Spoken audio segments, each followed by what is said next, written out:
Hello दोस्तों, क्या हाल है आप लोगों के। तो आज की वीडियो के अंदर मैं अपना एक एक्सपीरियंस शेयर करूंगा आपको। आर्टिकलशिप में जब मैं था तो उस समय पे मैंने स्टॉक मार्केट स्टार्ट करी थी, उसी के बारे में एक मेरे साथ हादसा हुआ था, वो मैं आप लोगों के साथ शेयर करूंगा।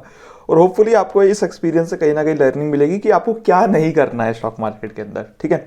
और क्या करना है वो भी मैं आप लोगों को बताऊंगा आखिरी में। बट क्या नहीं करना है वो आप लोगों को एक लर्निंग मिलेगी। तो हुआ क्या, फर्स्ट ईयर आर्टिकलशिप थी।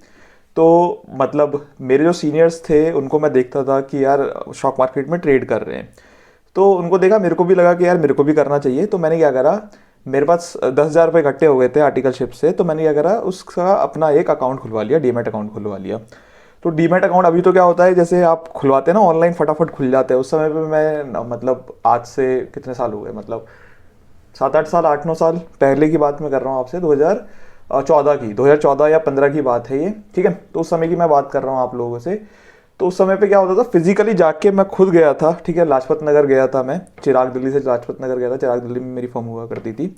तो वहाँ से मैं लाजपत नगर गया, वहाँ पे जाके मैंने खुद फिजिकली जाके फॉर्म वॉर्म भरे, सारी चीज़ें करी। उसके बाद वो अकाउंट मैंने खुलवाया। तो उसके बाद वो मैंने अकाउंट खुलवाया, तो मुझे आज तक याद है जो सबसे पहले मैंने शेयर खरीदा था, मैंने खुद से नहीं खरीदा था। जो वहाँ पे जो बंदा था जिसने मेरा अकाउंट खोला था, उसी ने मेरे को खरीद के दे दिए थे। उसने कहा कि 2 शेयर खरीद लो आप, एवरेडी और एवरेडी खरीदवाया था, और आई थिंक रिलायंस रिलायंस का शेयर खरीदवाया था, ठीक है। तो ये 2 मेरे को शेयर खरीदवाए और बोला कि आप ये 2 शेयर खरीद के रख लो। मैंने कहा ठीक है। तो मैं बड़ा मजा आता था मेरे को, मैं देखता था ऊपर जा रहा है, जब नीचे आता था तो बड़ा बेकार लगता था, ठीक है, लॉस हो रहा है। तो ऐसे कुछ दिन चलता रहा। फिर उसके बाद over the period of time मैंने क्या करा, एक शेयर में इन्वेस्ट करा जिसका नाम था कास्टेक्स टेक, ठीक है। तो मतलब उस समय की बात है, कास्टेक्स टेक।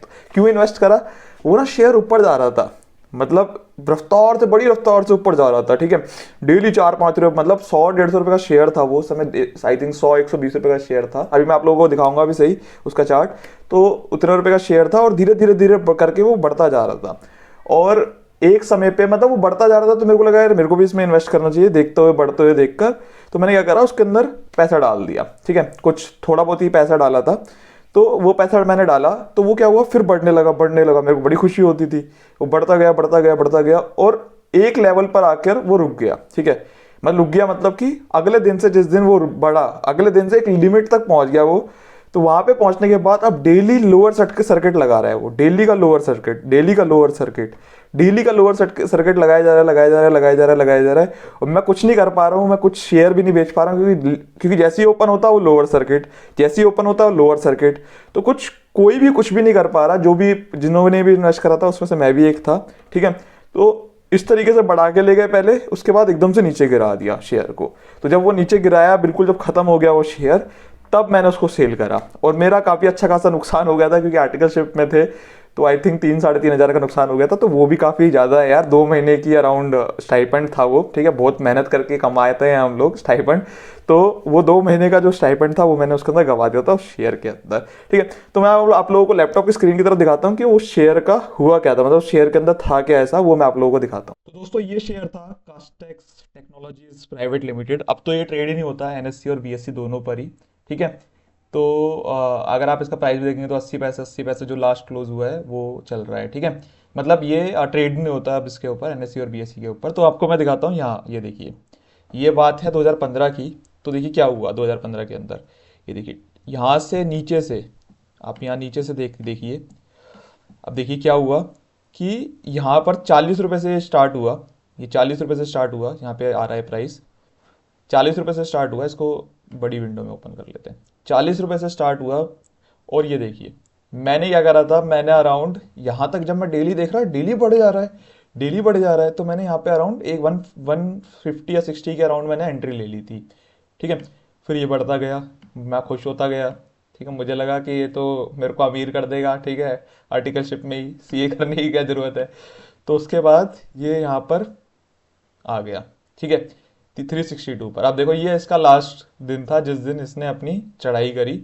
उसके बाद देखिए, ये देखिए, ये देख रहे हैं आप, छोटे छोटे से आपको यहाँ पर, इसको जूम कर लेता हूँ मैं थोड़ा सा। ये देखिए, किसी को बेचने का मौका ही नहीं मिला। ये खरीदते हुए तो गए, 362 तक पहुंचा दिया, किसी को बेचने का मौका ही नहीं मिला। ये देखिए lower circuit, lower circuit, lower circuit, अगले दिन भी लोअर सर्किट। 17 तारीख को, ये डेट्स बढ़ रही है आगे नीचे देखिए, 20 तारीख को, उसके बाद 21 तारीख को लोअर सर्किट, कोई बेचने का मौका ही नहीं है किसी के पास, किसी के पास बेचने का मौका नहीं, किसी के पास। ये देखिए लाइन बना दी बढ़िया वाली, और मैं यहाँ आके राउंड निकला हूँ, ठीक है, क्योंकि कहीं बेचने का कोई मौका नहीं किसी के पास, किसी के पास मौका नहीं है, कोई नहीं बेच पा रहा है, ठीक है।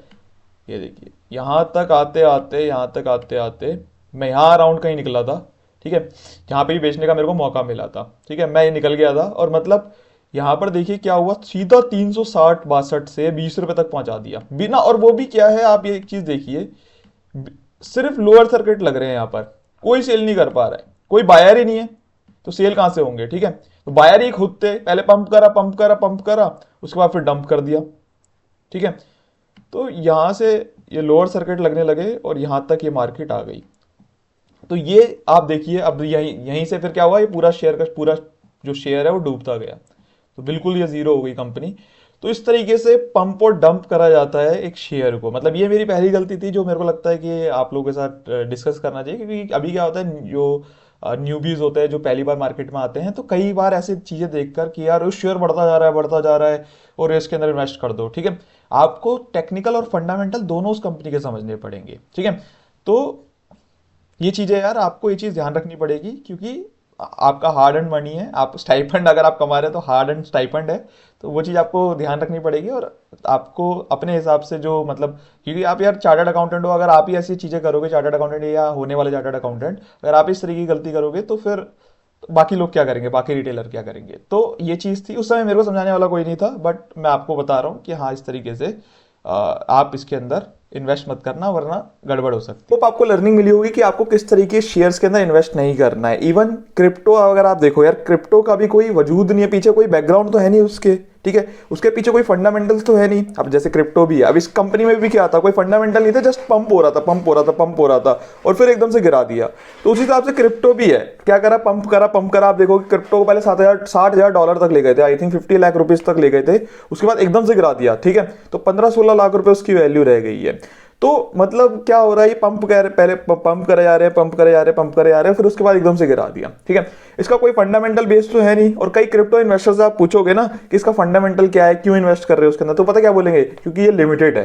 यार बिटकॉइन लिमिटेड है, अब ऐसे तो कोई भी कॉइन आप बना दो जो लिमिट में रख दो, तो वो क्या हो गया, वो भी उसकी भी वैल्यू हो गई इतनी, ठीक है। सब इलॉजिकल बातें हैं कि जिसके पीछे कोई फंडामेंटल है, कोई चीज है जिसको सपोर्ट कर रही है, तो आप उसके अंदर इन्वेस्ट करो। तो जब भी इन्वेस्ट करता हूं, तो मैं जनरली देखो यार, अभी क्या है कि अब मेरे को फंडामेंटल की भी नॉलेज है, टेक्निकल्स की भी नॉलेज है। तो फंडामेंटल सबसे पहले मैं क्या करता हूँ, Screener.in एक वेबसाइट है, तो सबसे पहले मैं वहां पे जाके उसका Screener.in पे आपको समरी मिल जाती है, किसी भी फाइनेंशियल की आपको समरी मिल जाती है। काफी सारी वेबसाइट है ना, मैं जो मैं यूज करता हूँ वो मैं आपको बता रहा हूँ, आप कोई भी यूज कर सकते हो, ठीक है।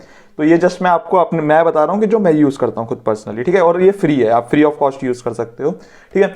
तो Screener.in पे मैं जाता हूँ, और वहां पर क्या है कि जो भी कंपनी को मैं एनालाइज करना चाहता हूँ, सबसे पहले तो उसकी समरी पढ़ लेता हूँ, ठीक है। उसके बाद अगर आपको लॉन्ग टर्म के लिए इन्वेस्ट करना है, तो उसकी एनुअल रिपोर्ट, कॉन कॉल और ये सारी चीजें आप पढ़ सकते हो, ठीक है। अगर आपको शॉर्ट टर्म के लिए इन्वेस्ट करना है, स्विंग ट्रेडिंग करनी है या शॉर्ट टर्म के लिए इन्वेस्ट करना है, तो जनरली मैं क्या करता हूँ, मैं शॉर्ट टर्म्स के लिए इन्वेस्ट करता हूँ, लॉन्ग टर्म के लिए इन्वेस्ट नहीं करता हूँ।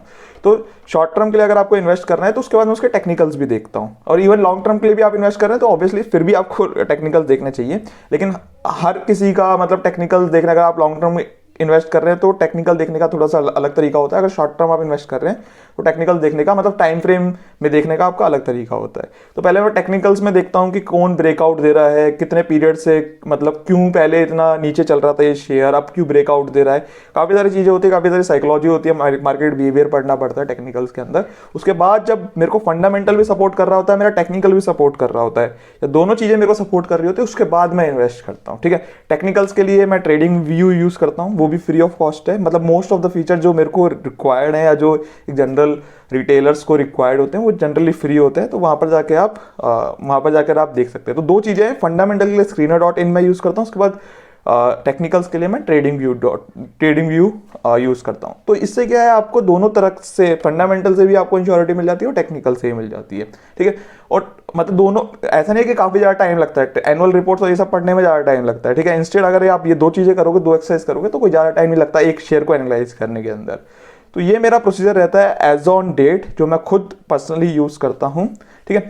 तो आई होप आपको लर्निंग मिली होगी क्या करना है और क्या नहीं करना है, ठीक है। तो मिलते हैं यार इसी तरीके के मोर एक्सपीरियंस वाली वीडियो के अंदर।